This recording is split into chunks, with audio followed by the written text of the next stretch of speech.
how do we encourage ourselves to contest for elective positions in, colleges, professional associations within the trust?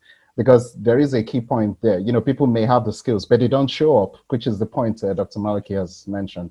So over to you, Dr. Omon, and after that, Dr. Benga. Go ahead. Thank you for having me. Thank you, everyone, for showing up. And thank you for all the speakers so far. I think I'll go back to the first question you asked Dr. Maliki about, leadership in primary care. There are many ways to kill a bird. So I'm going to start by saying that. So yes, partnership is the general way, but sometimes our BAME colleagues don't go into partnership. I'll specifically talk about Black people because I'm Black, and that's why I know Black people don't go into partnership, not because they don't want to, or not because they want to be salaried or locums, but sometimes the opportunities are not there. They don't get offered partnership. Some people finish their training and they don't get offered partnership at the practice where they've trained for 3 years.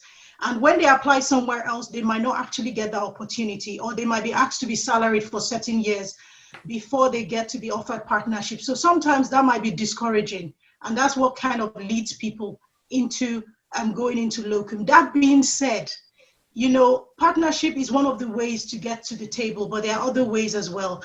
I'm a long-term locum, so I'm going to speak with my experience.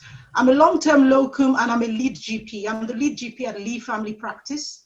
So there are some CCGs, or there are some organizations like Virgin, SSP Health, and some other ones where they employ locum GPs to be lead GPs of practices.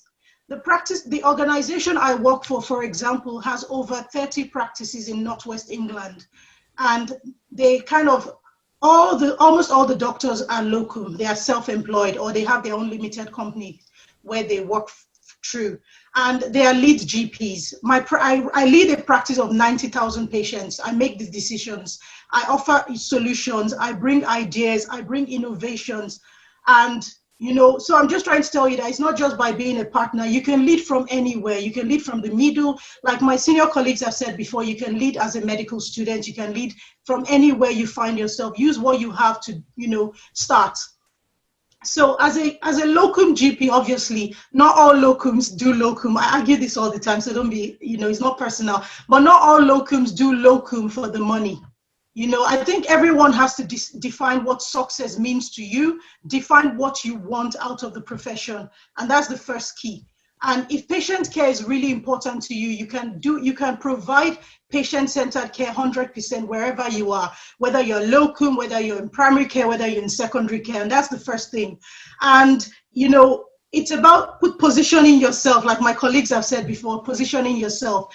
I was offered the role because I was a locum doctor, I was doing my job, and someone said, can you be a lead GP? And I know some other leads. Benga, for example, is a lead at the emergency, is it urgent care? Yeah, he's a lead there as well. So obviously there are many ways to get into that position, and it's about knowing, finding out, connecting, networking, and finding out where these kind of roles are available. Because speaking to the right people is someone that introduced me to this role. I didn't know about it, and that's how I got the role. So you can actually get there. I sit at PCN meetings, I sit at CCG meetings. I'm a member of my faculty board, and I'm a locum, so you can do all these things. I don't think we need to fit ourselves into a box. You need to kind of make yourself the exception if you can. But there are many ways, like I said, to kill a bird. So it's to find what works for you, find what's working in your area, find out where you can put yourself. And like my senior colleagues have said before, be strategic, position yourself, put yourself out there. Because if you don't thanks, Dr. Omon. We're going to move on, actually. Yeah, you are on the flow there. I'm just going to hold your flow down a little bit. Dr. Wayne.